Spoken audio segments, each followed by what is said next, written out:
નમસ્કાર વિદ્યાર્થી મિત્રો, આજે આપણે બહુપદી પ્રકરણ 2 એ ચેપ્ટર વિશે શીખીશું. બહુપદીના માર્ક્સ કુલ 6 છે. બોર્ડની પરીક્ષામાં 6 માર્કનું પૂછાય છે. એટલે પહેલી પરીક્ષામાં લગભગ ડબલ એટલે 12 માર્કનું પૂછાય. કારણ પહેલી પરીક્ષામાં ચેપ્ટર અડધા હોય એટલે એના માર્ક્સ લગભગ ડબલ થઈ જાય. પહેલી પરીક્ષામાં 80 માર્કનું પેપર આવશે. સૌપ્રથમ આપણે બહુપદી વિશે સમજ મેળવીએ. તમે ધોરણ 8 અને 9 માં થોડું બહુપદી વિશે ભણી ગયેલા છો, એટલે એક પ્રકારનું પુનરાવર્તન જેવું છે. એટલે બહુ ચિંતા કરશો નહીં, બહુ સરળતાથી આવડી જશે. અહીંયા કેટલા મુદ્દા લખ્યા છે. હું જે બોર્ડ ઉપર લખું છું એ તમારે તમારી એક અલગ નોટ બનાવવાની અને એ નોટમાં બધું ઉતારી દેવાનું. એ તમને બહુ કામમાં લાગશે આગળ જતામાં. અને બીજી એક નોટ તમારે બનાવવાની જેમાં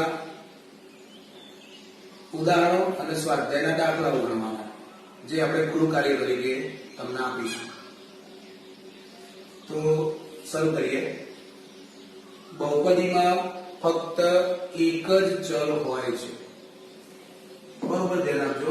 એક જ ચલ, જેને આપણે અજ્ઞાત પદ કહીએ. થોડું સમજી લઈએ કે હું તમને એમ કહું કે મારા ગજવામાં 100 રૂપિયા છે, તો તમને બધાને ખબર પડી ગઈ કે સાહેબના ગજવામાં 100 રૂપિયા છે. પણ જો હું એમ કહું કે મારા ગજવામાં X રૂપિયા છે, તો તમને ખબર પડશે કે કેટલા રૂપિયા હશે. એ 1 પણ હોઈ શકે, 50 પણ હોઈ શકે, 100 પણ હોઈ શકે, 200 પણ હોઈ શકે. એનો મતલબ કે એ પદ અજ્ઞાત છે અને એની કિંમત ચલાયમાન હોય, એટલે એને આપણે ચલ કહીએ. તો બહુપદીમાં ફક્ત એક જ ચલ હોય. દાખલા તરીકે x હોઈ શકે, y હોઈ શકે, z હોઈ શકે, s હોઈ શકે, t હોઈ શકે વગેરે. હવે બીજો મુદ્દો સમજીએ કે બહુપદીમાં ચલની ઘાત એ હંમેશા પૂર્ણ સંખ્યા જ હોય. બરોબર, સાંભળજો, પૂર્ણ સંખ્યા. આના વિશે તમે આગળ ભણી ગયેલા છો કે કઈ સંખ્યાઓ પૂર્ણ સંખ્યા કહેવાય. તો એના માટે ગણ તમારે આવતું હતું W, હોલ નંબર્સ.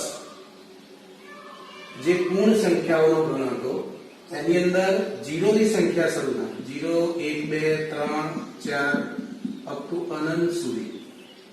આ બધી સંખ્યાઓ પ્રાકૃતિક સંખ્યા હતી, લીટી કરી 1. એમાં 0 સંખ્યા વધારાની આવે છે, એટલે એને પૂર્ણ સંખ્યા કહેવાય. એટલે બહુપદીની ઘાત હંમેશા પૂર્ણ સંખ્યા જ હોય. કોઈ વખત તમને એવો પ્રશ્ન પૂછાય કે નીચે આપેલી બહુપદી, નીચે આપેલી પદાવલી એ બહુપદી છે કે નહીં તે નક્કી કરો. તો એના માટે આપણે જે કોઈ બી અંદર ચલ આપ્યો હોય એમાં પહેલા જોવું પડે કે એમાં એક જ ચલ હોવો જોઈએ, 2 ચલ હોય તો બહુપદી નથી. જે ચલ આપ્યો હોય એ ચલની ઘાત હંમેશા પૂર્ણ જ હોવી જોઈએ. એટલે કે 0 હોઈ શકે, 1 હોઈ શકે, 2 હોઈ શકે. x ની હું -3 ઘાત વાળી બહુપદી લઉં તો એ બહુપદી કહેવાય નહીં. x ની હું 3/2 ઘાત લઉં તો આને પણ બહુપદી કહેવાય નહીં. હું એને વર્ગમૂળમાં x લખું તો પણ આ પદ ધરાવતી પદાવલી એ બહુપદી થાય નહીં. હું x ની 0 ઘાત લઉં તો એ બહુપદી બની શકે. x ની 1 ઘાત લઉં તો એ પણ બહુપદી બની શકે.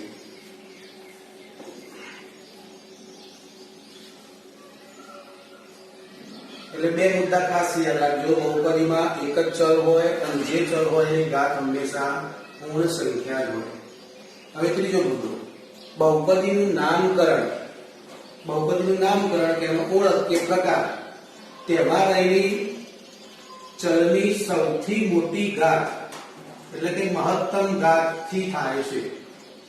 દાખલા તરીકે કોઈ બહુપદીમાં x જ મહત્તમ ઘાત હોય તો એ બહુપદીનું નામકરણ આપણે એક ઘાત બહુપદી કહીશું. તો તે બહુપદીની ઘાત 1 છે એમ કહેવાય.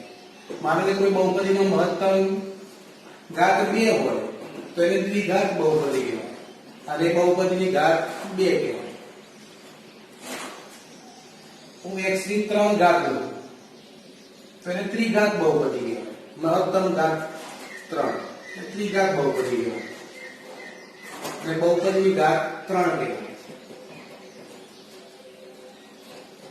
હવે એના પછીનો મુદ્દો કે બહુપદીમાં ચલ સાથે ગુણાયેલા પદો એને તેમના સહગુણકો કહેવાય અને તેમની કિંમત એ વાસ્તવિક સંખ્યા r હોય છે. વાસ્તવિક સંખ્યા r એટલે રિયલ નંબર્સ. એમાં તમામ પ્રકારની સંખ્યાઓ આવી જાય. પ્રાકૃતિક સંખ્યાઓ પણ આવી જાય, નેચરલ નંબર્સ 1 થી અનંત, હોલ નંબર્સ એટલે પૂર્ણ સંખ્યાઓ 0 થી અનંત એ પણ આવી જાય. પછી z ગણ એટલે કે બધી ધન, બધી ઋણ અને 0 એ બધી પૂર્ણાંક સંખ્યાઓ પણ આવી જાય. પછી q એટલે કે રેશિયો વાળી સંખ્યા એ બધી એમાં આવી જાય અને છેલ્લે અસમય સંખ્યાઓ પણ આમાં આવી જાય. પણ એ કઈ કિંમત લેવાની હોય? બહુપદીમાં ચલ સાથે ગુણાયેલા જે પદો હોય એની કિંમત વાસ્તવિક સંખ્યા લેવામાં આવે છે. એમાં એક વસ્તુ ખાલી ધ્યાન રાખવાની છે કે ફક્ત સૌથી વધુ ઘાત ધરાવતા ચલ જે હોય એ ચલનો સહગુણક એ શૂન્ય લેવાનો નથી. ટૂંકમાં એને આપણે સહગુણક લખ્યું છે. એ સહગુણક શૂન્ય લેવાનો નથી. સૌથી વધુ ઘાત કેમ? માનો કે તમે ત્રિઘાત બહુપદીનું ઉદાહરણ લખતા હોય અને ત્રિઘાત બહુપદીની મહત્તમ ઘાત x ની 3 ઘાત હોય અને એનો સહગુણક તમે 0 લઈ લો તો આ પદ જ જતું રહે. એટલે પછી ત્રિઘાત વાળું પદ જતું રહે એટલે ત્રિઘાત બહુપદી કહી શકાય નહીં. એટલે સૌથી વધુ ઘાત ધરાવતા ચલનો સહગુણક શૂન્ય લેવાનો નથી. હવે આપણે ઉદાહરણ લઈએ એટલે તમને વધુ ખ્યાલ આવશે કે કઈ રીતે બહુપદી બને. ઉદાહરણ તરીકે હું લખું છું 5x - 3. તો ચલો વિદ્યાર્થી મિત્રો, આને પહેલા તો એ પહેલો પ્રશ્ન, બહુપદી કહેવા છે કે નહીં? બહુપદી છે કે નહીં? તો ઉપરની વ્યાખ્યા, ઉપરના મુદ્દા ચેક કરીએ. પહેલું, બહુપદીમાં ફક્ત એક જ ચલ, તો x એક જ ચલ છે. એની ઘાત જોઈએ, એની ઘાત અહીંયા કેટલી છે? આપી નથી એટલે એક ઘાત લેવાની. પછી એનું નામકરણ જોઈએ, તો બહુપદીની મહત્તમ ઘાત કેટલી છે? 1. તો એ બહુપદીને આપણે કેવી બહુપદી કહીશું? એક ઘાત બહુપદી. એટલે કે એનું બીજું નામ છે સુરેખ બહુપદી. બહુપદીમાં ચલ સાથે ગુણાયેલા પદો એને જેમના સહગુણક કહે છે. તો એ x નો સાથે કયું પદ મૂકેલું છે? 5. x અને 5 વચ્ચેનો સંબંધ ગુણાકારનો છે એટલે x નો સહગુણક કયો કહેવાય? 5. અને -3 એને શું કહેવાય? તો એ અચળ પદ છે. કઈ રીતે અચળ પદ બને છે? આનો સહગુણક x ની 0 ઘાત આપણે લઈ શકીએ. x ની 0 ઘાત ની કિંમત કેટલી હોય? 1. એટલે x ની 0 ઘાત નો સહગુણક -3 છે. પણ અહીંયા ચલ દૂર થઈ જાય છે એટલે એને આપણે અચળ પદ કહીએ છીએ, -3. બીજી એક બહુપદી લઈએ. ચલો પહેલો પ્રશ્ન, આ બહુપદી છે કે નહીં? તો ચલની ઘાત એ પૂર્ણ સંખ્યા છે. અહીંયા 2 ઘાત છે, અહીંયા 1 ઘાત છે. બહુપદીનું નામકરણ જોઈએ તો સૌથી વધુ ઘાત અહીંયા કેટલી છે? x ની 2 ઘાત. ઘણી વખત વિદ્યાર્થી x ની 2 ઘાત અને x ની 1 ઘાત બંને ભેગી કરી લે છે અને x ની 3 ઘાત કરીને ત્રિઘાત બહુપદી લખી છે. પણ એ ખોટું છે. અહીંયા x ની મહત્તમ ઘાત એટલે x ની 2 ઘાત છે. એટલા માટે આ બહુપદીને આપણે કઈ બહુપદી કહીશું? દ્વિઘાત બહુપદી. એના સહગુણકો જોઈએ તો x વર્ગ નો સહગુણક અહીંયા કેટલો છે? 5. અહીંયા x નો સહગુણક કેટલો છે? 3. સાચું છે કે ભૂલ છે? અહીંયા x નો સહગુણક ચિહ્ન સાથે લેવો પડે. એટલે x નો સહગુણક કેટલો થાય? -3. અને 4 એ અચળ પદ છે.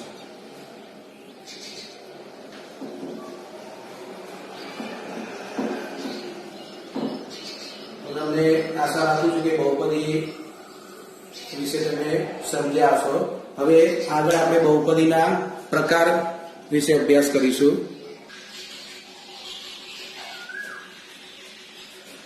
અહીંયા બોર્ડ ઉપર બહુપદીના પ્રકાર મેં લખ્યા છે. એક ઘાત બહુપદી, જેને આપણે સુરેખ બહુપદી પણ કહીએ. બીજી મેં લખી છે દ્વિઘાત બહુપદી. ત્રીજી લખી છે ત્રિઘાત બહુપદી. તમારા ધોરણ 10 ના અભ્યાસક્રમમાં આ ત્રણ બહુપદી વિશે ડિટેલમાં ભણવાનું છે. આના કરતા પણ ઘણા બધા પ્રકારના થઈ શકે. ત્રિઘાત, પછી ચતુર્ઘાત, પંચઘાત, એમ અનંત સુધી થઈ શકે. આના સિવાય બીજી એક બહુપદી પણ આપણે લખી શકીએ, અચળ બહુપદી, જેને શૂન્યઘાત બહુપદી પણ કહેવાય. દાખલા તરીકે કોઈ પદને x0 ઘાત હોય ને 5 લખું આગળ, તો આ અચળ બહુપદી અથવા શૂન્યઘાત બહુપદી પણ થઈ. એ કદાચ કોઈ વખતે તમને BSQ માં પૂછી શકે, એટલે ધ્યાન રાખજો કે આવી એક બહુપદી હોઈ શકે છે. હવે તમારે અભ્યાસક્રમમાં ત્રણ બહુપદી ભણવાની છે. એમાં ત્રણેય બહુપદીના મેં વ્યાપક સ્વરૂપ લખેલા છે. p of x બરાબર ax વત્તા b. એની શરતો મેં પાછળ લખી છે કે ax વત્તા b માં a નોટ ઇક્વલ 0 હોવો જોઈએ અને a અને b ની કિંમત એ r માંથી ગમે તે લઈ શકાય. એ પ્રમાણે કેટલી બહુપદી બની શકે તમે વિચારો. એક મેં ઉદાહરણ એ લખ્યું છે, p of x બરાબર 3x - 4. અહીંયા x ની એક ઘાત છે અને એનો સહગુણક 3 એટલે 0 લીધો નથી. એના સિવાય ગમે તે સહગુણક લઈ શકે. કોઈ વર્ગમૂળ 3 પણ લઈ શકે, કોઈ અહીંયા વર્ગમૂળમાં 5 પણ લઈ શકે, કોઈ વર્ગમૂળ સિવાય પોઈન્ટ વાળી સંખ્યા પણ લઈ શકે, કોઈ -3 પણ લઈ શકે, કોઈ પાઈ પણ લઈ શકે. ગમે તે સંખ્યાઓ અહીંયા એની કિંમત આપણે આમાં લઈ શકીએ. ફક્ત 0 ના લઈ શકીએ, આ ના લઈ શકીએ. બાકી એના સિવાય બધી સંખ્યાઓ લઈ શકીએ. પાછળ પણ તમે ગમે તે સંખ્યા અપૂર્ણાંક લઈ શકો, વર્ગમૂળ વાળી પણ લઈ શકો, વર્ગમૂળના અપૂર્ણાંક વાળી પણ લઈ શકો. ગમે તે સંખ્યાઓ લેવાય. આ બધી સુરેખ બહુપદી છે. સુરેખ બહુપદી ઓળખવા માટેનો એક જ રસ્તો કે x ની એની ઘાત કેટલી હોવી જોઈએ? 1 ઘાત હોવી જોઈએ અને એનો સહગુણક 0 ના હોવો જોઈએ. હવે દ્વિઘાત બહુપદી. દ્વિઘાત બહુપદીનું વ્યાપક સ્વરૂપ જુઓ. p of x બરાબર ax વર્ગ પ્લસ bx પ્લસ c. એ શરતો એના એ જ, a 0 હોવો જોઈએ નહીં, એટલે કે a not equal 0. a b c belongs to r. એટલે a b ને c ની કિંમતો આપણે r માંથી લઈ શકીએ. એનું મેં એક ઉદાહરણ લખ્યું છે કે p of x બરાબર x વર્ગ - 5x - 6. અહીંયા આપણે સૌથી વધુ ઘાત જોઈએ તો એવું કઈ છે? x ની 2 ઘાત છે. એટલે આ બહુપદીને આપણે દ્વિઘાત બહુપદી કહીએ. એનો સહગુણક આપણે 0 લેવાનો નથી. એના સિવાય ગમે તે સહગુણક લઈ શકાય. એની જોડે બીજું x વાળું પદ છે, એનો સહગુણક -5 છે. બરોબર, ધ્યાન રાખજો કે ચિહ્ન સાથે સહગુણક કહેવાય. x નો સહગુણક -5 છે અને અચળ પદ -6 છે. એટલે દ્વિઘાત બહુપદીમાં તમે પદો ગણો કે કેટલા પદો વધુમાં વધુ હોઈ શકે? તો 1 2 ને 3. આના સિવાય મારે ચોથું પદ લેવું હોય તો લઈ શકું? ના લઈ શકાય, આ રીતે હું મૂકી શકું, પણ એ છેવટેનો સરવાળો થઈ એક પદમાં રૂપાંતરિત થઈ જવાનો છે. પણ હા, દ્વિઘાત બહુપદીમાં 3 જ પદો લેવા, 2 પદો ના લઈ શકીએ, એક પદ ના લઈ શકીએ? હા, લઈ શકીએ. આનું બીજું ઉદાહરણ લખું છું. 5x વર્ગ - 5. તો તમને એવો પ્રશ્ન થશે કે આનું x વાળું પદ તો છે જ નહીં સાહેબ, તો આને દ્વિઘાત બહુપદી કેવી રીતે કહી શકાય? દ્વિઘાત બહુપદી કહેવાની માત્ર શરત એટલી કે આપેલી પદાવલીની મહત્તમ ઘાત કેટલી હોવી જોઈએ? 2, એટલે દ્વિઘાત થઈ ગઈ. પછી એક ઘાત વાળું પદ હોય કે ના હોય એની સાથે કોઈ ફરક પડતો નથી. કેમ ન હોઈ શકે? તો અહીંયા આપણે લખ્યું છે કે a b c belongs to r. ફક્ત a ની કિંમત 0 લેવાની નથી, b c ની કિંમત 0 નથી લેવાની, એવું કોઈ ચોખવટ કરી નથી. એટલે આપણે 0 લઈ શકીએ. તો માનો કે હું x નો સહગુણક આને દ્વિઘાત 3 પદો તરીકે મારે લખવું હોય તો લખી શકું. આ રીતે 0x. એટલે આ પદ તો 0 ગુણ્યા x એટલે 0 થઈ ગયું. એટલે આ પણ દ્વિઘાત બહુપદી છે. એટલે આ મગજમાં ખાસ રાખજો કે દ્વિઘાત બહુપદીમાં વધુમાં વધુ 3 પદો હોય. 2 પદો વાળી પણ દ્વિઘાત હોઈ શકે, 1 પદ વાળી પણ દ્વિઘાત હોઈ શકે. 1 પદ વાળી લખવી હોય તો આ રીતે, બાકીના પદો નથી. એટલે કે અચળ પદ 0 છે અને x ની એક ઘાત વાળાનો સહગુણક પણ 0 છે એવું થાય. તો આ પણ દ્વિઘાત બહુપદી છે, આ પણ છે અને આ પણ દ્વિઘાત બહુપદી છે. હવે ત્રિઘાત બહુપદી. તો ત્રિઘાત બહુપદીનું વ્યાપક સ્વરૂપ p of x બરાબર ax ઘન પ્લસ bx વર્ગ પ્લસ cx પ્લસ d. એમાં પણ શરત એ કે a not equal 0, a b c belongs to r. તો p of x નું એક ઉદાહરણ લીધું છે કે x ઘન માઈનસ 2x વર્ગ માઈનસ x પ્લસ 2. અહીંયા સૌથી વધુ ઘાત ધરાવતું પદ x ઘન છે એટલે એને ત્રિઘાત બહુપદી કહી શકાય. આમાં તમે પદો ગણો તો કેટલા થાય છે? 1 2 3 અને 4. એટલે કે ત્રિઘાત બહુપદીમાં વધુમાં વધુ 4 પદો હોય. 4 પદો કરતા ઓછા પદ વાળી પણ ત્રિઘાત બની શકે, પણ શરત એટલી x ઘન વાળું પદ આવવું જોઈએ. આગળ હું આને x ઘન એટલું જ લખું તો પણ એ ત્રિઘાત બહુપદી બની જાય. આને ફક્ત x ઘન માઈનસ 2x વર્ગ લખું તો પણ એ ત્રિઘાત બહુપદી બની જાય. x ઘન માઈનસ x લખું તો પણ એ ત્રિઘાત બહુપદી બની જાય. x ઘન માઈનસ x પ્લસ 2 લખું તો પણ એ ત્રિઘાત બહુપદી કહી શકાય. એટલે ત્રિઘાત બહુપદીમાં એક પદથી માંડીને 4 પદ સુધીના હોઈ શકે. હવે પરીક્ષામાં તમને કેવા પ્રશ્નો પૂછાશે? તમને એવો પ્રશ્ન પૂછે થોડો ટ્વિસ્ટ કરીને,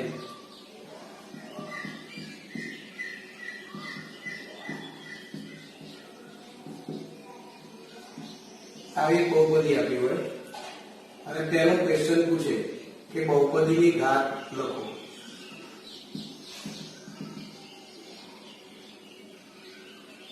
તો કેટલી હોઈ શકે આમાં? તો અહીંયા થોડુંક તમારે એક લોક મૂકેલું છે. આ લોક તમારે ખોલવું પડશે. અહીંયા કૌંસ બહાર કેટલી ઘાત આપી છે મિત્રો? 100. એટલે 2 ની પણ 100 ઘાત કહેવાય અને x ના વર્ગની પણ 100 ઘાત કહેવાય. એટલે ઘાતાંકનો નિયમ લગાડીએ એટલે x ની 2 ઘાત અને એની પણ 100 ઘાત, એટલે ઘાતની પણ ઘાત હોય એટલે ઘાતાંકોનો ગુણાકાર થાય. તો x ની 2 ગુણ્યા 100 એટલે x ની ઘાત થાય 200. તો આ બહુપદીની ઘાત કેટલી થશે? 200. આવો એક ટ્વિસ્ટ કરીને પણ પ્રશ્ન પૂછી શકાય. બીજો પ્રશ્ન આમાં એવો પૂછી શકે કે આપેલી પદાવલી બહુપદી છે કે નહીં?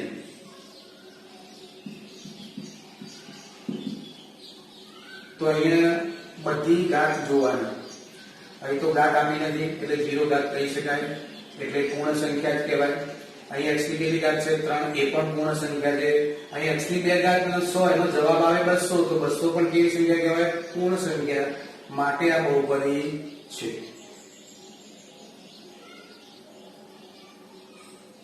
હવે એવો પણ પ્રશ્ન પૂછી શકે કે x ની 200 ઘાતનો સહગુણક કેટલો? ખાલી જગ્યા છે. અથવા x ઘન નો સહગુણક ખાલી જગ્યા છે. અને કોઈ વખત એવું પણ પૂછે કે x ની 0 ઘાત નો સહગુણક ખાલી જગ્યા છે. તો વિચારો કે x ની 200 ઘાત નો સહગુણક કેટલો હોઈ શકે? તો આ પદનો કૌંસ તમે છોડો તો એ 2 ની પણ કેટલી ઘાત લેવી પડે? 100. અને x ની કેટલી ઘાત થઈ જવાની છે? 200. તો x ની 200 ઘાત નો સહગુણક કેટલો થયો? 2 ની 100 ઘાત. અહીંયા 2 ની 100 ઘાત કરવા બેસતા નહીં તો પેપર પૂરું થઈ જશે, જવાબ નહીં આવે. એમને 2 ની 100 ઘાત જ લખવાનું. x ઘન નો સહગુણક કેટલો છે? તો -5. ચિહ્ન સાથે લખવાનું. અને x ની 0 ઘાત નો સહગુણક કેટલો છે? 4. આવું કંઈ પૂછાતું નથી, પણ કદાચ કોઈ શિક્ષક પૂછે તો આપણે એને ના પાડી શકીએ નહીં કે તમે કેમ આવું પૂછ્યું. આપણને ખ્યાલ હોવો જોઈએ કે 4 અચળ પદ છે પણ એ એક્ચ્યુઅલી કોનો સહગુણક છે? x ની 0 ઘાતનો. x ની 0 ઘાતનો જવાબ તો તમે જાણો છો. કોઈ પણ સંખ્યાની 0 ઘાતનો જવાબ હંમેશા 1 આવે.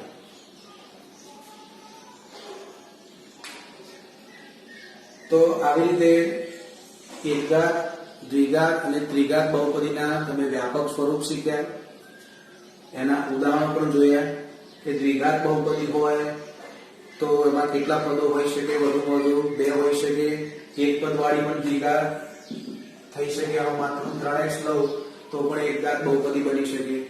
દ્વિઘાત બહુપદીમાં વધુમાં વધુ 3 પદો હોઈ શકે. 2 પદો વાળી પણ દ્વિઘાત હોય, 1 પદ વાળી પણ દ્વિઘાત હોય. ત્રિઘાત બહુપદીમાં વધુમાં વધુ 4 પદો છે. 3 પદો વાળી પણ ત્રિઘાત બને, 2 પદ વાળી પણ બને અને 1 પદ વાળી પણ બને. અને એમના ઉદાહરણને આધારિત પ્રશ્નો પણ તમને આવા પૂછી શકે કે બહુપદીની ઘાત લખો. પછી બહુપદીનું નામકરણ પણ પૂછી શકે કે આ કયા પ્રકારની બહુપદી છે. આમાં ખાસ ધ્યાન રાખજો, બહુપદીની ઘાત લખી પૂછ્યું હોય તો આંકડો આવે, પણ બહુપદીનો પ્રકાર કીધો હોય તો તમારે એકઘાત, દ્વિઘાત, ત્રિઘાત એવું નામ લખવું પડે.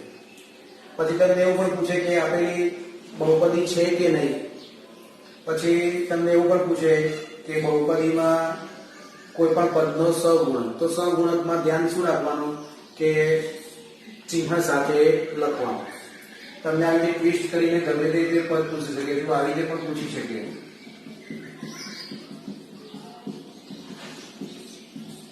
તો આમાં પણ પ્રશ્ન પૂછી શકે કે આને દ્વિઘાત બહુપદી કહેવાય કે નહીં. તો સીધી વસ્તુ છે કે બંને x ની ઘાત કેવી છે, પૂર્ણ છે, દ્વિઘાત કહેવાય. પણ આ બંને કૌંસનો તમારે શું કરવું પડે, ગુણાકાર કરવો પડે. એટલે આ x સાથે તમને x - 3 ગુણાય, -4 સાથે x - 3 ગુણાય. x નો x સાથે ગુણાકાર કરો એટલે x નો વર્ગ થઈ જાય. x ને -3 સાથે ગુણો એટલે -3x થઈ જાય. -4 ને x સાથે ગુણો એટલે -4x થઈ જાય.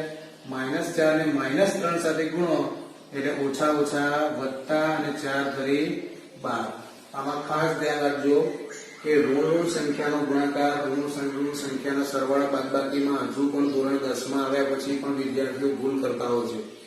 હોશિયાર વિદ્યાર્થી પણ ભૂલ કરતા હોય છે, કારણ કે એ જ્યારે દાખલાનો સ્ટેપ લખતા હોય એ સમયે મગજ તમારું બીજે જાય, બીજે ધ્યાન તમારું જાય તો પછી તમે ભૂલ કરો છો તમને દેખાતી નથી.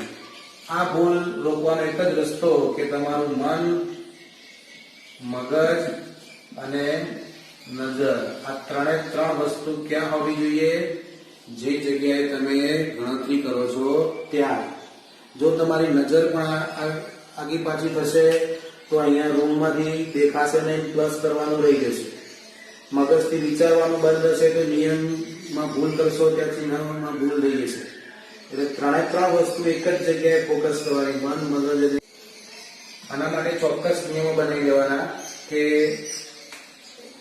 ઋણ સંખ્યા, ધન સંખ્યાના નિયમો કેવા યાદ રાખવાના કે માનો કે સરખા ચિહ્નો હોય તો સરવાળો કરવાનો અને ચિહ્ન એના એ જ મૂકવાનો, એના એ જ ચિહ્ન.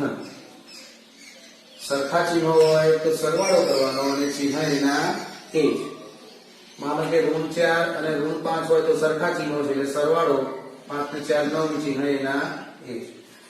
બંને આવી રીતે છે, પ્લસ પ્લસ છે તો સરવાળો ચિહ્ન એના એ જ.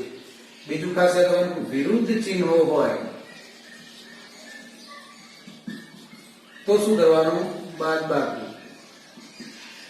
બાદબાકી કરીને કોનું ચિહ્ન મૂકવાનું, મોટાનું ચિહ્ન.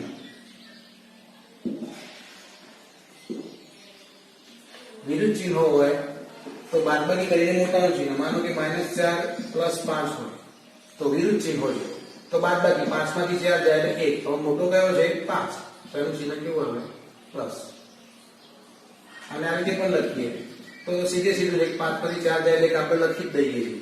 પણ આને અવળું પૂછ્યું હોય તો પાછી ભૂલ થવાની શક્યતા રહે. આ સરવાળા બાદબાકી માટેના નિયમો છે. સરખા ચિહ્નો, સરવાળો, ચિહ્ન એના એ જ. ચિહ્ન એના એ જ. અને બાદબાકી હોય તો મોટાનો ચિહ્ન. એ રીતે ગુણાકાર માટે વિચારતા હોઈએ તો ગુણાકાર માટે આંકડાઓનો આપણે ગુણાકાર જ કરીએ છીએ. ફક્ત ચિહ્નો માટે શું કરીએ, તેમાં ઋણ શું થઈ જાય, ધન, અને ઋણ ધન હોય તો ઋણ જ રહે. ફક્ત ચિહ્ન આંકડાઓ તો આપણે ગુણાકાર કરીએ છીએ, ચિહ્ન માટે શું જોવાનું? ઓછા ઓછા વત્તા અથવા ઓછે ઓછે વત્તે, વત્તે ઓછે ઓછે, આ રીતે પણ યાદ રાખી શકાય. આ ચાર નિયમો બરોબર મગજમાં રાખશો તો વત્તા ઓછાની ભૂલ પડશે નહીં. ફરીથી રિપીટ કરી દઉં, સરખા ચિહ્નો હોય તો સરવાળો ચિહ્ન એના એક, એટલે કે બંને ઋણ સંખ્યા આપેલી હોય તો સરવાળો કરી ચિહ્ન એના એક. વિરુદ્ધ ચિહ્નો હોય તો બાદબાકી અને મોટાનો ચિહ્ન. ગુણાકાર માટે વાત કરતા હોઈએ તો બે ઋણ ગુણાંકનો ગુણાકાર ધન થાય, ધન ઋણનો ગુણાકાર ઋણ થાય. તો હવે અહીંયા આગળ નિયમ લાગશે. અહીંયા આ બંને પદો સજાતીય છે એટલે બંનેનો થશે સરવાળો બાદબાકી. તો અહીંયા મેં કીધું નિયમ યાદ કરી લો કે અહીંયા બંને ચિહ્નો કેવા છે? ઋણ એટલે કે સરખા.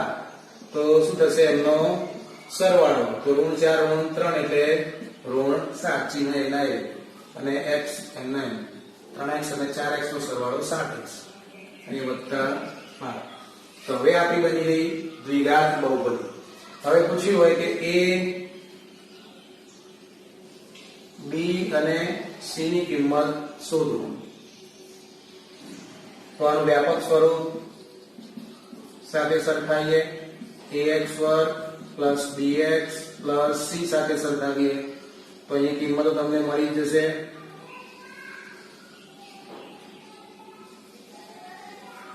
અહીંયા a ની જગ્યાએ કોઈ આંકડો આપેલો છે તો આપણે કેટલો લઈ લેવાનો થાય? 1, એટલે a ની કિંમત કેટલી આવશે? 1. b ની કિંમત ચિહ્ન સાથે -7, c ની કિંમત ચિહ્ન સાથે +12. કારણ કે a, b અને c એટલે કે સહગુણાંકોની કિંમત પણ શોધવાની તમને પૂછાઈ શકે. તો આપણે આ રીતે દ્વિઘાત બહુપદીના પ્રકારો શીખ્યા.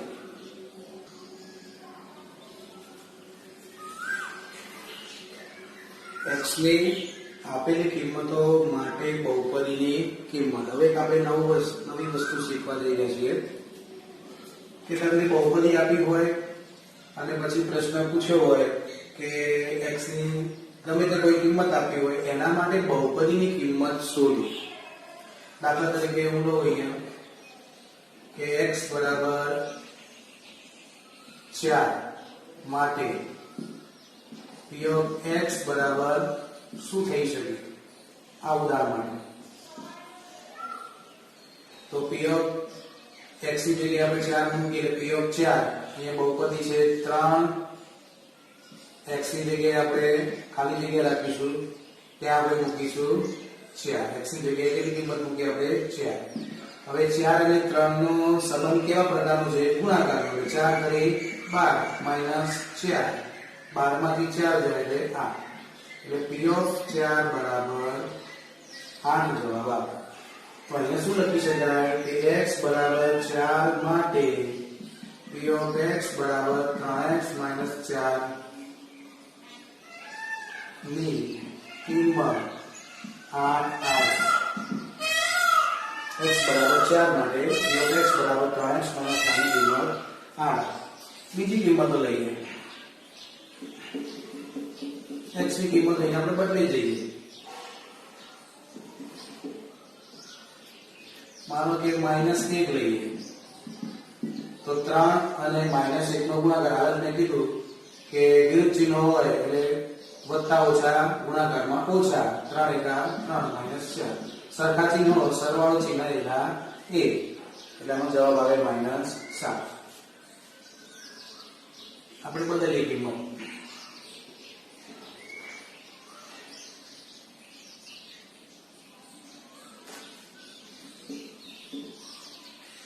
અપૂર્ણાંક કિંમત લઈએ 4/3 નો, તો અહીંયા 4/3. હવે શું જવાબ થશે આનો? તો અહીંયા ખાસ ધ્યાન રાખજો કે બાળકો ઘણી વખત ભૂલ કરે છે કે આ 3 છે એ કોની સાથે ગુણાયેલો છે?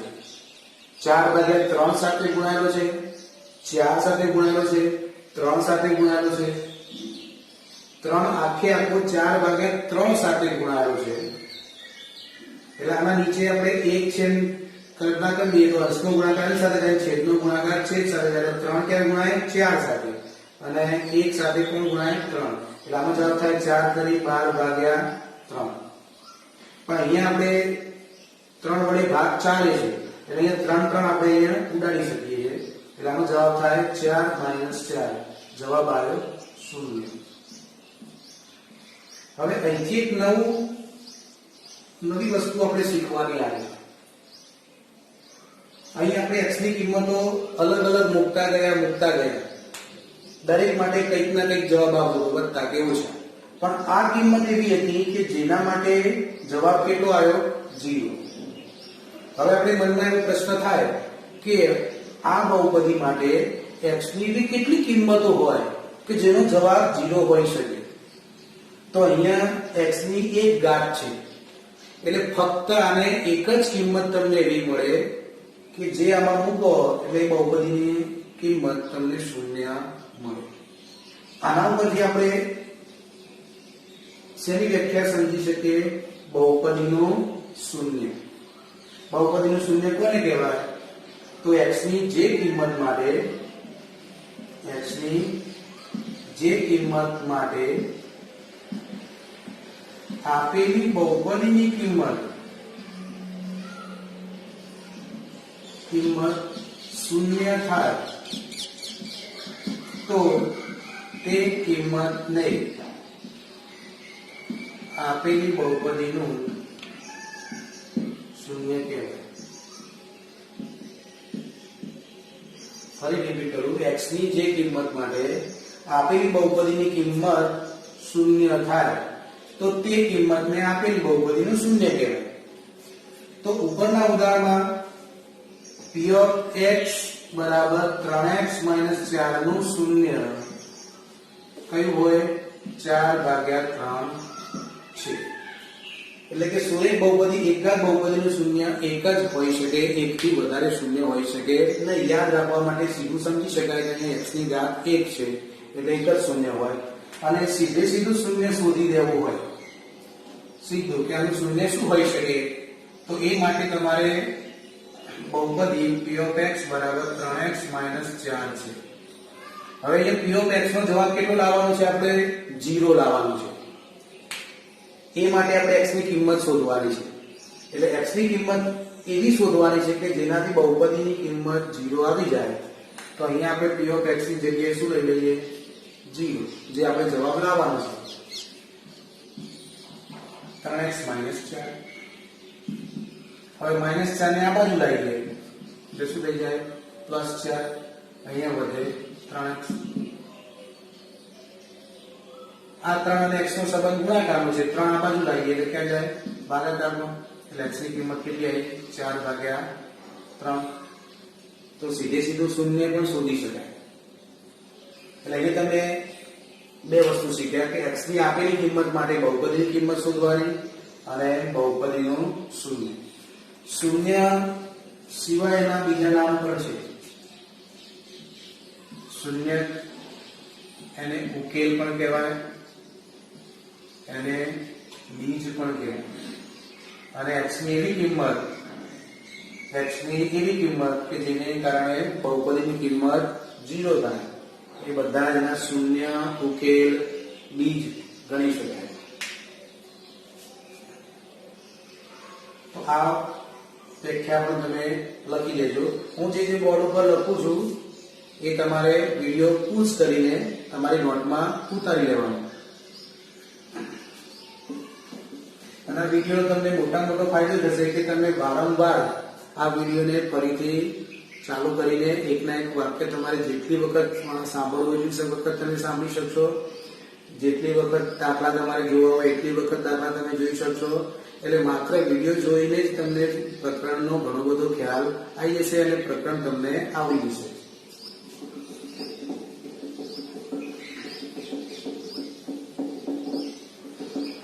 ફરી એક વખત રિપીટ કરીએ. સુરેખ બહુપદી હોય તો એને કેટલા શૂન્ય હોઈ શકે? એક શૂન્ય હોઈ શકે. શૂન્ય ના હોય એવું બની શકે નહીં. બરોબર ધ્યાન રાખજો કે સુરેખ બહુપદીમાં હંમેશા એક જ શૂન્ય હોય. એકથી વધુ નહીં, એકથી ઓછું પણ નહીં. હવે દ્વિઘાત બહુપદીનું વિચારીએ. એમાં પણ તમને x ની કોઈ પણ કિંમત આપી હોય તો અહીંયા તમારે મૂકી દેવાની, સાદુરૂપ આપવાનું. એટલે જવાબ તમારે આવી જશે. એ જ્યારે આપણે ગ્રાફ દોરીશું એ સમયે આનો વધારે મહાવરો થશે. એટલે અત્યારે આપણે શૂન્ય વિશે વાત કરીએ કે બહુપદી દ્વિઘાત બહુપદીને શૂન્ય કેટલા હોઈ શકે.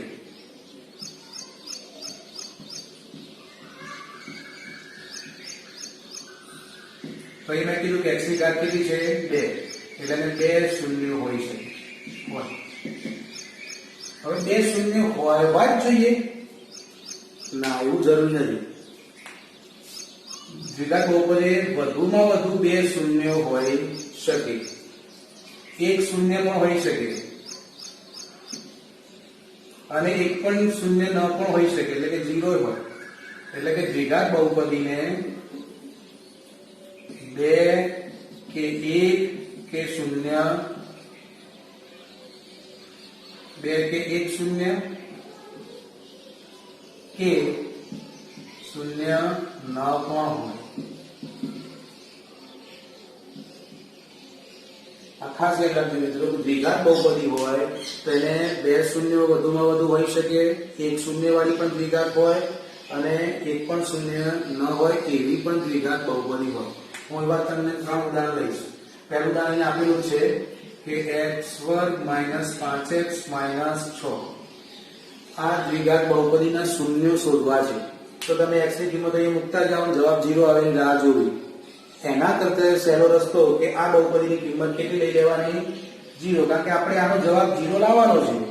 તેનો જવાબ આપણે પહેલાથી 0 લઈ લઈએ અને પછી આમાંથી x ની કિંમત, x ને સૂત્ર કરતા કરીએ એટલે તમને x ની કિંમત મળશે. હવે આ અહીંયા આવશે એટલે તમારે પાછા 8મા ધોરણના અવયવો યાદ કરવા પડશે. અહીંયા અવયવો પાડવા માટે અહીંયા છેલ્લે પદ છે 6 ના તમારે એવા ભાગ પાડવાના કે સરવાળા બાદબાકીથી જવાબ 5 આવે. હવે 6 નું ચિહ્ન એ કયું છે? ઋણ છે. તો ઋણ ચિહ્ન હોય તો હંમેશા વચ્ચેનું પદ બાદબાકીથી જ આવે. એટલે આપણે 6 ના એવા ભાગ વિચારીએ તો 6 ના ભાગ એક 6 પડે, એક પડે, 6 એકા 6. બીજા ભાગ કયા પડે? 3 દુ 6. એના સિવાય બીજો કોઈ ભાગ પડે નહીં. મેં કીધું કે 6 નું ચિહ્ન કયું છે? ઋણ છે. એટલે બાદબાકીથી 5 લાવવાના. તો બાદબાકીથી 5 લાવવા તો 3 માંથી 2 જાય તો 1 જવાબ આવે, 6 માંથી 1 જાય તો 5 જવાબ આવે. તો આ આપણા ભાગ થઈ શકે. તો એક ભાગ આપણે 6 પડ્યો, એક ભાગ આપણે 1 પડ્યો. હવે ચિહ્ન જુઓ, કયો જવાબ લાવવાનો છે? માઈનસ જવાબ લાવવાનો છે, ઋણ જવાબ લાવવાનો છે. આ તેની બાદબાકી કરવાની છે. બાદબાકી ક્યારે થાય? જ્યારે એક ચિહ્ન ઋણ હોય અને એક ચિહ્ન ધન હોય. હવે જવાબ ઋણ લાવવાનો છે તો મોટાનું ચિહ્ન કેવું લેવું પડે? ઋણ, અને નાનાનું ચિહ્ન ધન લેવું પડે. હું તમારા માટે એક એવો પણ વિડીયો બનાવવાનો છે જેમાં અવયવો કઈ રીતે પાડવા, એટલે કદાચ કોઈ વિદ્યાર્થી મિત્રને અવયવો પાડતા ના ફાવતા હોય તો એ મારો વિડીયો એમને ઘણો મદદરૂપ બનશે. હવે આપણે -6 અને 1, એટલે હવે આપણે 5x ના -5x ના આપણે બે ભાગ પાડી શકીએ, -6x અને બીજું +1x. -6 બરાબર 0. હવે બે ની ટીમો પાડીએ. આ બંનેમાંથી સામાન્ય નીકળે x. જે સામાન્ય કાઢીએ એના વડે આ બંને પદોને ભાગવાના. એટલે x વર્ગ ને x વડે ભાગો એટલે x વર્ગ, -6x ને x વડે ભાગો એટલે -6 વડે. આમાંથી સામાન્ય નીકળતું નથી એટલે +1 સામાન્ય નીકળીએ એટલે અહીંયા x વધશે, અહીંયા 6 એમના એમ જ રહેશે બરાબર 0. હવે આ બે પદો થયા, વચ્ચે પ્લસ છે. આ બે પદોમાંથી x - 6 સામાન્ય નીકળશે એટલે અહીંયા વધશે ફક્ત x, અહીંયા વધશે ફક્ત 1 બરાબર 0. હવે પાછો બીજો પ્રશ્ન થાય કે આ બે પદો વચ્ચેનો સંબંધ કયો છે? ગુણાકારનો. અને ગુણાકારથી જવાબ કેટલો આવે છે? 0. કોઈ પણ બે સંખ્યાનો ગુણાકારનો જવાબ 0 ક્યારે આવે? જ્યારે એ બંને સંખ્યાની કિંમત શું હોય? 0, અથવા તો એ બંને સંખ્યા પૈકી એકની કિંમત, એટલે એ શબ્દ કયો મૂકીશું આપણે? અથવા. કે x - 6 બરાબર 0 હોય અથવા x + 1 બરાબર 0 હોય. તો 6 પેલી બાજુ લઈ લઈએ એટલે +6 થઈ જાય અને અહીંયા પેલી બાજુ 1 લઈએ તો -1 થઈ જાય. તો આ રીતે દ્વિઘાત બહુપદીના બે શૂન્ય મળ્યા, +6 અને -1. तो वस्तु फरी આપણે સમજીએ x - 6 બંનેમાં સામાન્ય છે એટલે આપણે x - 6 બહાર કાઢી દીધા તો અંદર વધ્યા x + 1 બરાબર 0 આ બંને સંખ્યાનો જવાબ 0 ક્યારે આવે આના બરાબર 0 હોય અથવા આના બરાબર 0 હોય તો એટલે અહીંયા x ની કિંમત 6 અને x ની કિંમત -1 આમ આ દ્વિઘાત બહુપદીના શૂન્યો કયા આવ્યા 6 અને -1 તમે આમાં 6 મૂકશો એટલે આ બહુપદીનો જવાબ 0 થઈ જશે જો મૂકી જોયો અહીંયા 6 નો વર્ગ કરો અહીંયા 6 મૂકો तो 6 નો વર્ગ થાય 36 6 × 30 માઇનસ અને -6 36 માંથી 30 જાય તો 6 6 માંથી 6 જાય તો 0 એ રીતે -1 મૂકીએ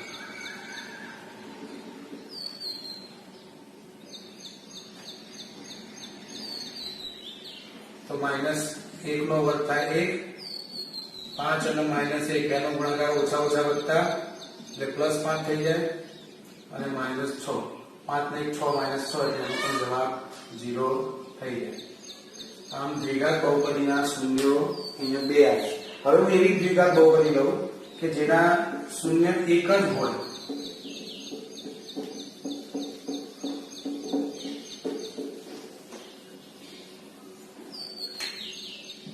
x² - 4 આ એક બહુપદી લઉં હવે આના શૂન્ય શોધવા દો તો આના બરાબર હું શું લઈ લઈશ 0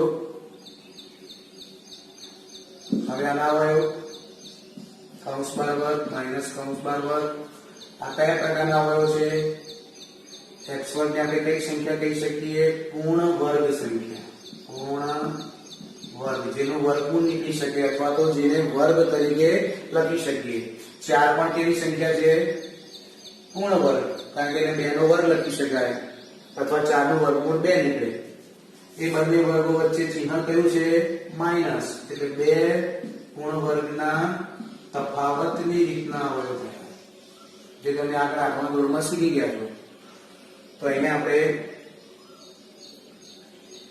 અવયવ પાડીએ તો x² છે તો કૌંસમાં શું આવશે x 4 છે તો શું આવશે 2 બરાબર 0 હવે આના અવયવ તમારા બંને કેરીઓ પકડી ગયા x અને 2 અહીંયા મૂકી દેવાના x અને 2 એક વખત માઈનસ મૂકવાનું એક વખત પ્લસ મૂકવાનું આપણે આવા હવે તમારે આવડે a વર્ગ માઈનસ b વર્ગ બરાબર a માઈનસ b અને a પ્લસ b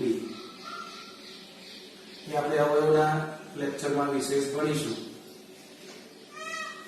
હવે ફરી પાછું એ જ થયું x માઈનસ 2 અને x પ્લસ 2 બંનેના કૌંસનો ગુણાકાર 0 આવે છે तो x - 2 बराबर 0 होई सके के x + 2 बराबर 0 होई सके तो અહીંયા x ની કિંમત 2 આવી કે અહીંયા x ની કિંમત -2 આવી એટલે આના બે બીજ કેવા આવ્યા સમાન પણ ચિહ્નો કેવા આવ્યા છે એના વિરુદ્ધ ચિહ્નો આવ્યા એટલે તફાવતની રીતના અવયવ દ્વિઘાતમાં આપ્યા હોય તો પણ એના શૂન્ય કેવા આવે બે શૂન્યો પણ બંનેના ચિહ્નો વિરુદ્ધ છે હવે આપણે એવી દ્વિઘાત જોઈએ કે જેમાં ફક્ત એક જ શૂન્ય આવે તો એવી દ્વિઘાત બહુપદી હું લખું છું અને એ બહુપદી પણ પૂર્ણ વર્ગ જ લેવી પડશે x² + 4x + 4 આ એક બહુપદી તો તમે આવા એક અવયવ શીખ્યા હતા a² + 2ab + b² અહીંયા કૌંસ બાર વર્ગ વત્તા 2 કરી 2 કૌંસ અને વત્તા કૌંસ બાર વર્ગ આવી ડિઝાઇન તમે આઠમા ધોરણમાં શીખ્યા કે કૌંસ બાર વર્ગ વત્તા 2 કરી 2 કૌંસ અને વત્તા કૌંસ બાર વર્ગ અહીંયા આપણે આવશે a અહીંયા આવશે b વર્ગ છે એટલે b આ જે હોય એ જ અહીંયા આવે અને આ b છે એ જ અહીંયા આવે અને બંનેના ગુણાકારનો જવાબ ઉપર મળે तो 2ab ऊपर आवे तो आना अवयव શું બની શકે સીધો કૌંસ બાર વર્ગ અને અહીંયા જે પદ હોય એ જ અહીંયા લખાય આ જે પ્લસ ચિહ્ન છે એ ચિહ્ન અહીંયા લખાય અને આ જે b છે એ જ આપણે અહીંયા લખાય એટલે a + b નો કૌંસ બાર વર્ગ આ રીતના અવયવ તમે ધોરણ 8 માં શીખી ગયા છો. તો અહીંયા આપણે એ અવયવ પાડીએ તો એ જોઈ શકાય છે કે કૌંસ બાર વર્ગ વત્તા 2 કરીને 2 કૌંસ અને વત્તા કૌંસ બાર વર્ગ આના બરાબર આપણે 0 લઈ લઈશું એટલે અવયવ પડે એ કૌંસ બાર વર્ગ. હવે તમે વિચારો કે અહીંયા કઈ કિંમત આવશે તો 4 છે એટલે કેટલી કિંમત આવે 2. અહીંયા x વર્ગ છે એટલે કેટલી કિંમત આવશે x. હવે આ x ને આપણે અહીંયા લખીએ અને આ 2 ને અહીંયા લખીએ એટલે ટૂંકમાં 4 નો વર્ગમૂળ અહીંયા લખાય અને x વર્ગ નું વર્ગમૂળ અહીંયા લખાય. 2 ના ગુણાકારના બમણા કરીએ એટલે 4x આવી જાય છે એટલે આના અવયવ આ રીતે પડે. હવે આપણે આ બે કૌંસના બે ઘટકો એટલે આપણા કૌંસના બે જેલના કેદીઓ પકડાઈ ગયા. અહીંયા શું આવશે x, અહીંયા મધ્યમ પદનું ચિહ્ન પ્લસ અને અહીંયા શું આવશે 2 x + 2 નો કૌંસ બાર વર્ગ બરાબર 0. x + 2 નો કૌંસ બાર વર્ગ બરાબર 0 તો x + 2 બરાબર 0 તો માટે x બરાબર કેટલા આવશે -2. એટલે અહીંયા ફક્ત શૂન્ય કેટલું મળ્યું 1 જ મળ્યું. એટલે સમજો માત્ર 1 જ હોય અને બે પૂર્ણ વર્ગોનો તફાવત રીતના હોય આપ્યા હોય તેના શૂન્ય 2 હોય પણ ચિહ્ન વિરુદ્ધ હોય અને એના સિવાય ભાગ પડતા હોય આવા એવી બહુપદી આપી હોય તો એના શૂન્યો 2 અલગ અલગ તમને મળે. હવે આપણે એવી પણ એક બહુપદી લઈએ કે જેના શૂન્ય 1 પણ ન હોય. આપણે યાદ લઈ લઈએ x2 + 4x + 3 બરાબર 0. હવે આના અવયવ તમે વિચારો તો 3 પદો છે એટલે ભાગ પાડવાની રીત વિચારો તો 3 ના એવા ભાગ પાડો કે 4 જવાબ આવે. હા તો આ થઈ જશે 3 × 3 3 ને 4. અહીંયા આપણે એક સંખ્યા ઘટાડી દીધી 1 લઈ. હવે 1 ના એવા ભાગ પાડો કે 4 જવાબ આવે તો 1 1 2 જ ભાગ પાડો. પછી 1 નું વર્ગમૂળ લઈએ તો 1 x નું વર્ગમૂળ લઈએ તો x 2 નો ગુણાકાર 1x ના બમણા 2x તો એ 4x છે એટલે 1 પણ અવયવ પડશે. પૂર્ણ વર્ગ તફાવત રીતના કોઈ નથી પડતા તો આના અવયવ કઈ રીતે પડશે તો આપણી જોડે જે રીત છે એ રીત પ્રમાણે અવયવ પડતા નથી એટલે આપણે સમજી લઈશું કે આના શૂન્ય મળશે નહીં. તમે દ્વિઘાત ચેપ્ટર જ્યારે ભણશો ત્યારે એમાં આવશે કે આના શૂન્ય હોઈ શકે કે નહીં એ માટેનું એક સૂત્ર તમારે ભણવાનું આવશે. એ વખત તમે શીખશો. અત્યારે હાલ પૂરતું આપણે એટલું જ યાદ રાખીશું કે આના અવયવો પડતા નથી પૂર્ણ વર્ગ બહુપદી, નથી પૂર્ણ વર્ગની તફાવતની રીત કે નથી ભાગ પડવાની રીત તો આને એક પણ શૂન્ય હોઈ શકે નહીં. તો હવે તમને બરાબર ખ્યાલ આવી ગયો કે દ્વિઘાત બહુપદી હોય તો જો ભાગ પડતા હોય તો બંને શૂન્ય અલગ અલગ મળે. જો તફાવત પૂર્ણ વર્ગના તફાવતની રીતની રકમ આપી હોય એટલે કે બે પદો હોય વચ્ચે માઇનસ ચિહ્ન હોય બંને પદો પૂર્ણ વર્ગ હોય તો એના શૂન્ય મળે બે એના ચિહ્નો જુદા હોય. અને પૂર્ણ વર્ગ બહુપદી હોય તો એને ફક્ત એક જ શૂન્ય હોય અને ભાગ પણ ના પડતા હોય પૂર્ણ વર્ગ બહુપદી પણ ના હોય પૂર્ણ વર્ગના તફાવતની રીત પણ ના હોય તો એને એક પણ શૂન્ય હોતું નથી. હવે ત્રિઘાત બહુપદી લઈએ તો અહીંયા જોઈએ કે ત્રિઘાત બહુપદીને કેટલા શૂન્ય હોઈ શકે તો આના જેવું ત્રિઘાત બહુપદી 3 શૂન્ય હોય 2 શૂન્ય હોય અને 1 શૂન્ય હોય. આના અવયવ કાઢીએ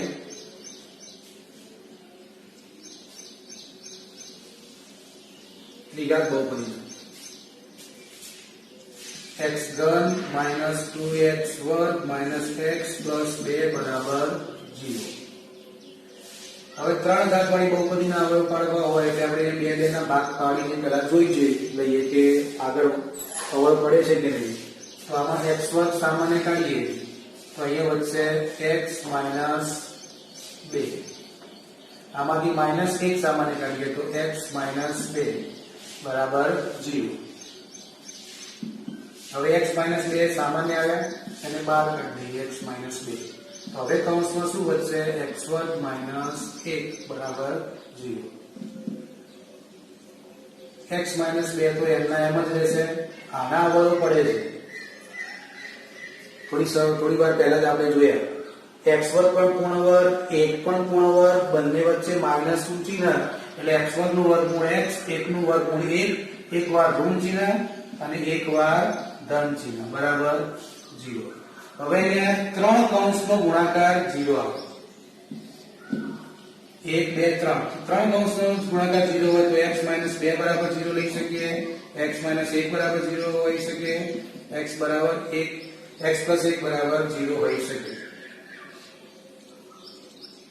તો આના પરથી x ની કિંમત 2 મળશે, આના પરથી x ની કિંમત 1 મળશે, આના પરથી x ની કિંમત -1 મળશે.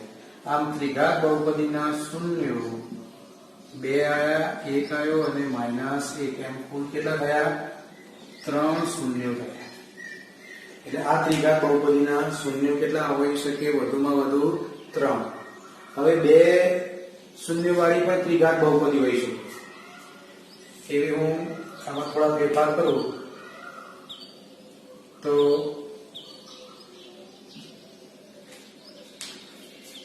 હવે અહીંયા x વર્ગ સામાન્ય કાઢીએ એટલે અહીંયા કેટલા વધશે? 1. આમાં -1 સામાન્ય કાઢીએ એટલે અહીંયા કેટલા વધશે? અહીંયા પ્લસ લેવું પડશે એટલે અહીંયા વધશે -1. અહીંયા આપણે 1 લખીએ. જો ફરી લખવું તો તમને ખ્યાલ આવે.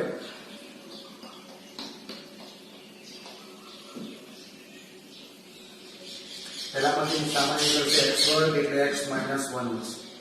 આમાં -1 સામાન્ય કાઢીશું એટલે x માઇનસ સામાન્ય કાઢેલા -y પ્લસ થઈ જાય, પ્લસ y માઇનસ થઈ જાય.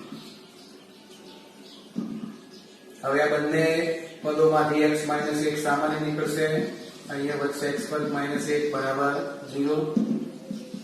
x - 1 આના બે ભાગ પડશે, x - 1 અને x પ્લસ 1. પૂર્ણ વર્ગ તફાવત રીતના આવવો જોઈએ. હવે 3 કૌંસ બરાબર 0 આવ્યા એટલે કે x - 1 બરાબર 0, બીજા x - 1 બરાબર 0 અને ત્રીજા x + 1 બરાબર 0. આ બંને એક જ પદો છે એટલે કે x ની કિંમત કેટલી મળવાની? 1. અને આના પરથી મળશે x ની કિંમત -1. આમ આ ત્રિઘાત બહુપદીને બે શૂન્યો પણ આયા. હવે આપણે એવી ત્રિઘાત બહુપદી લઈએ કે માત્ર એક જ શૂન્ય હોય. તો સીધી વસ્તુ છે કે આની અંદર તમે સીધું આપણે x3 બરાબર 0 લઈ લો. ત્રિઘાત બહુપદી તો છે તો x3 બરાબર 0 હોય તો x બરાબર પણ શું હોય? 0. એટલે આને ત્રિઘાત બહુપદીને શૂન્યો કેટલા આવ્યા? 1. આમ આ રીતે એકઘાત બહુપદીને એક જ શૂન્ય હોય, દ્વિઘાત બહુપદીને બે શૂન્ય હોય, એક શૂન્ય હોય અને એક પણ શૂન્ય ન પણ હોય. ત્રિઘાત બહુપદીને 3 શૂન્ય હોય, 2 શૂન્ય હોય અને 1 શૂન્ય હોય. તો વિદ્યાર્થી મિત્રો, આજનું આપણું આ લેક્ચર પૂરું કરીએ છીએ. લોકડાઉનની સ્થિતિમાં ઘરે રહીને આનો બરાબર અભ્યાસ કરો. તમારા માટે હવે મહેનત કરીએ છીએ તો સામે તમે પણ મહેનત કરતા થાઓ. તમારો અભ્યાસ બગડે નહીં એ માટે અમે એક અભિયાન ચલાવ્યું છે. મારું નામ અહીંયા લખેલું જ છે, મારી શાળાનું નામ પણ અહીંયા લખેલું છે, શાહ એસડી હાઈસ્કૂલ અને બીબી પટેલ ઉચ્ચતર માધ્યમિક હાઈસ્કૂલ, કુકરવાડા, તાલુકો વિજાપુર, જિલ્લો મહેસાણા. હું એ શાળાનો પ્રિન્સિપાલ છું અને અમે બધા સ્ટાફ મિત્રો એને બધા ભેગા મંડળને બધા ભેગા મળીને એવું નક્કી કર્યું કે આપણે ઘરે વિડીયો બનાવીએ અને દરેક વિદ્યાર્થીને પહોંચાડીએ. વિદ્યાર્થી ઘરે બેસીને જોવે, વારંવાર જોવે અને એ પ્રમાણે લેસન કરે અને એ પ્રમાણે એનો અભ્યાસ કરે. અહીંયા હું મારું ત્યાં સુધી તમને બહુપદી એટલે શું, બહુપદીના શૂન્ય વિશેની સમજ આવી ગઈ હશે. હવે આપણે બહુપદીના ગ્રાફ વિશે પછીના લેક્ચરમાં એનો અભ્યાસ કરીશું. ત્યાં સુધી ઘરે રહો, સલામત રહો. જય હિન્દ.